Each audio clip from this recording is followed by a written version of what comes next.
Hello students, सृजन education में आपका स्वागत है।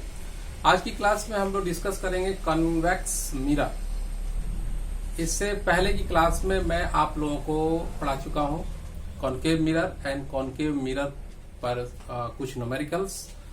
तो सबसे पहले हम लोग कॉन्वेक्स मिरर के बारे में थोड़ा सा समझ लेते हैं। कॉन्वेक्स मिरर किसे बोलते हैं? जब हम किसी मिरर को इस तरीके से देखते हैं कि इसका रिफ्लेक्टिंग सरफेस इस साइड में है और पॉलिश सरफेस इस तरफ है, तो इस केस में आपको ये समझना होगा कि जिधर रिफ्लेक्टिंग सरफेस है उधर ही हमें रखना पड़ेगा ऑब्जेक्ट को। ठीक है, तो ऑब्जेक्ट को आप रखेंगे तो यहीं से इमेज फॉर्मेशन वगैरह शुरू होगा। तो इमेज फॉर्मेशन में ऐसे पैरेलल बीम ऑफ लाइन ऐसे जाएंगी प्रिंसिपल एक्सिस के, यहाँ पे ये पोल है। तो अब इस केस में जब कॉन्वेक्स मिरर आपने लिया है तो इसका फोकस जो होगा वो कहाँ होगा? तो फोकस इस तरफ होगा, क्योंकि आपको पता है कि जो मिरर्स होते हैं वो स्फेरिकल शेप के ही एक टुकड़े हिस्से होते हैं। तो यहाँ पे आपको इसका फोकस होगा। सॉरी, तो फोकस और पोल के बीच की दूरी को हम लोग कहते हैं फोकल लेंथ, और इससे डबल दूरी पे हमारा सेंटर ऑफ कर्वेचर होता है। तो एक खास बात यह है कि जब भी आप कन्वेक्स मिरर का यूज करते हैं तो इसमें मैक्सिमम टाइम में जो इमेज बनता है वो वर्चुअल ही बनता है। तो वर्चुअल इमेज बनेगा। अगर इमेज वर्चुअल बनेगा तो क्या बनेगा? इरेक्ट बनेगा। इरेक्ट का मतलब होता है सीधा।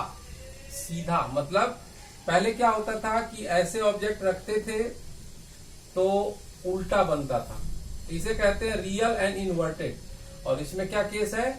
Virtual and erect. अच्छा, एक सबसे इंपॉर्टेंट पॉइंट ये है कि जब भी कन्वेक्स मिरर लिया गया तो उसका फोकल लेंथ क्या लेना चाहिए? तो आप देख लो, आपको भी आराम से पता चल जाएगा ये फोकल लेंथ किधर है। फोकल लेंथ राइट साइड में है, तो आप देखें इस साइड में जो भी है वो पॉजिटिव क्वाड्रेंट है, तो फोकल लेंथ इसका हमेशा पॉजिटिव होगा। ऑब्जेक्ट आप रख रहे हैं रिफ्लेक्टिंग सरफेस के सामने, तो यहाँ पे यू हमेशा निगेटिव होगा। ठीक है, और जो इमेज का डिस्टेंस है जिसे हम v बोलते हैं वो जनरली पॉजिटिव होना चाहिए। ठीक है, कुछ केसेस अगर ऐसा है कि कोई इमेज बन रहा है इस तरफ, तो फिर वो हमें चेक करना पड़ेगा कि क्या साइन आएगा। ठीक है, तो यहाँ पे मैं समराइज कर देता हूं कि किसी भी कन्वेक्स मिरर में फोकल लेंथ क्या होता है? पॉजिटिव होता है। इमेज ऑब्जेक्ट जहां रखेंगे तो ऑब्जेक्ट हमेशा इधर ही रखेंगे, तो ये ऑब्जेक्ट का डिस्टेंस निगेटिव होगा। और इमेज का डिस्टेंस डिपेंड करता है कि इमेज किधर बनता है। ठीक है ना? तो जहां तक इमेज का सवाल है, आपको हमेशा हर केस में हमने देखा है कि कॉन्वेक्स मिरर में इमेज वर्चुअल ही बनता है, और वर्चुअल जब भी बनेगा तो वो फ्रंट पर नहीं बन करके पीछे बनेगा, कन्वेक्स मिरर के पीछे बनेगा। इसे हम लोग फ्रंट साइड बोलते हैं। जिधर रिफ्लेक्टिव सरफेस है उसे हम फ्रंट साइड बोलते हैं, और रिफ्लेक्टिव सरफेस के पीछे वाले को बिहाइंड मतलब पीछे बोलते हैं। तो ये भी पॉजिटिव ही होगा।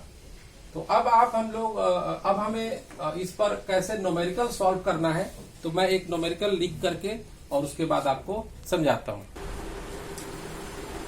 यहाँ पे आप देख सकते हैं एक न्यूमेरिकल मैंने नोट किया है। An object 5 centimetre high is placed at a distance of 10 centimetre from a convex mirror. ठीक है, radius of curvature convex mirror का दिया हुआ है 30 centimetre. Find the nature, position and size of image. यहाँ पे आपसे 3 बातें पूछी गई है, nature, position and size. Nature का मतलब क्या है? तो नेचर का मतलब यह है कि कैसा बनेगा, वर्चुअल बनेगा या रियल बनेगा। और दूसरा पोजीशन, पोजीशन का मतलब इधर बनेगा, कितनी दूरी पे बनेगा। और साइज, तो साइज का मतलब अगर 5 सेंटीमीटर का ऑब्जेक्ट है तो ये कितना बड़ा इमेज इसका बनेगा, 5 सेंटीमीटर से ज्यादा बन रहा है या 5 सेंटीमीटर से छोटा बन रहा है। ये बातें, सारी बातें आपको इसके कैलकुलेशन से पता चल जाएंगी। ठीक है, तो आइए देखते हैं। सबसे पहले हमें इसमें वो सारी बातें नोट करनी है जो गिवन है। तो ऑब्जेक्ट की हाइट दे रखी है, तो गिवन दैट लिखेंगे हाइट ऑफ ऑब्जेक्ट। ऑब्जेक्ट की हाइट को हम लोग जनरली H2 से H1 से डिनोट करते हैं, और ये क्या है, 5 सेंटीमीटर। अब आपके पास दिया हुआ है रेडियस ऑफ कर्वेचर, तो रेडियस ऑफ कर्वेचर R बराबर 30 सेंटीमीटर। तो आप लोगों को ये मालूम होना चाहिए कि रेडियस ऑफ कर्वेचर का अगर हाफ कर दें तो वो निकल जाता है फोकल लेंथ, यानी कि focal length is equal to 30/2 यानी कि 15 सेंटीमीटर। तो फोकल लेंथ आपको मिल गया। अब आप क्या लिखेंगे, तो एक और बात है यहाँ पे, placed at a distance of 10 centimetre. अच्छा, तो ऑब्जेक्ट का डिस्टेंस, ऑब्जेक्ट डिस्टेंस आपको पता है ऑब्जेक्ट किधर रखेंगे आप, रिफ्लेक्टिंग सरफेस साइड में रखेंगे। और इस तरह से रखा तो यहाँ पे ये क्या होगा, ऑब्जेक्ट का distance u is equal to -10 centimetre. ठीक है ना।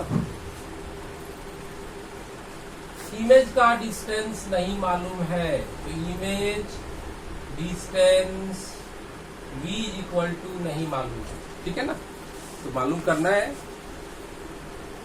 अब देखिए, हमारे पास u पता है, मुझे f पता है, तो हम लोग मिरर फार्मूला आराम से अप्लाई कर सकते हैं। तो by mirror formula, mirror formula में क्या होता है, 1/v plus 1/u is equal to 1/f। ठीक है, हम लोग वैल्यू पुट करेंगे। 1/v नहीं मालूम, 1/u आपको मालूम है, और 1/f भी आपको मालूम है। 1/v is equal to 1/50। इसको आप इधर ट्रांसपोर्ट करेंगे तो क्या होगा, 1/10। अब आप क्या करेंगे, इसको एलसीएम ले लेंगे 15 और 10 का, तो आपके पास क्या मिलेगा, 30। और यहाँ पे लिखेंगे 15 2 या 32 प्लस 3, यानी कि आपका 5/30 1/v। इसलिए v का वैल्यू क्या हो जाएगा, 30/5 यानी कि 6 सेंटीमीटर।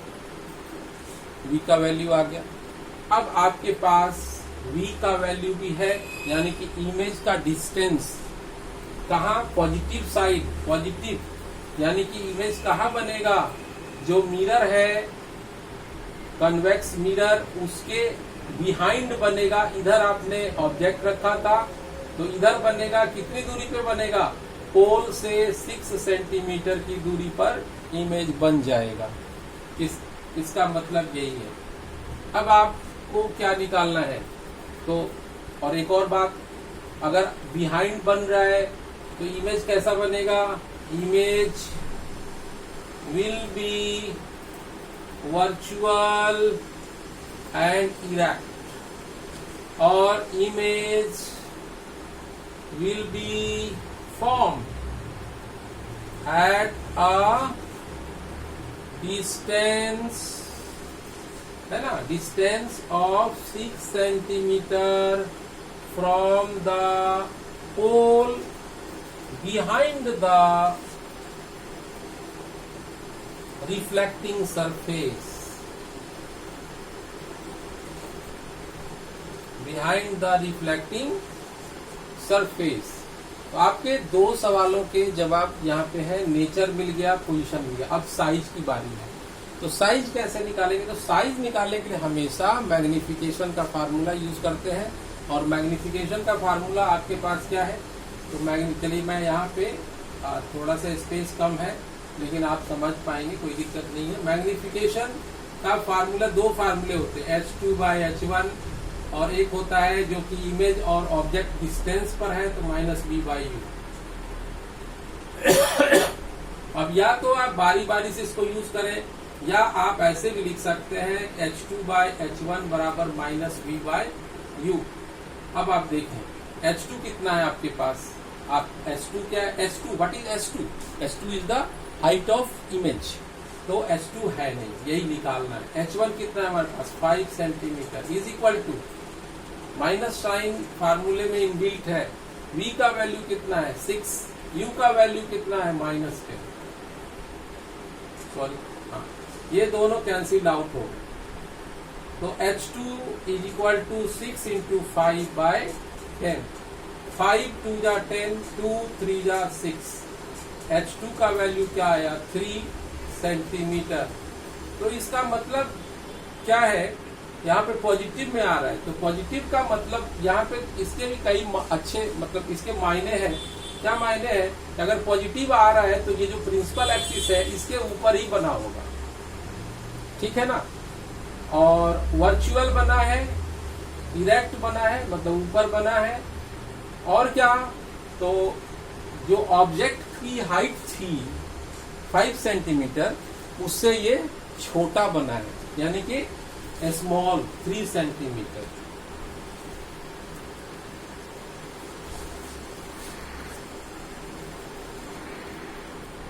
तो हम लोग इसका आंसर क्या लिखेंगे कि size of image is equal to 3 centimetre. Okay, तो आई होप कि आपको ये समझ में आया होगा न्यूमेरिकल। अगर आपको कोई भी डाउट हो तो आप मुझे लिख सकते हैं, कमेंट कर सकते हैं पॉजिटिवली। एंड अगर आपको किसी भी तरह का इम्प्रूवमेंट क्लास में अगर चाहिए, अगर मेरे समझाने के तरीके में, तो भी आप लिख सकते हैं, मैं उसको जरूर अप्लाई करूंगा।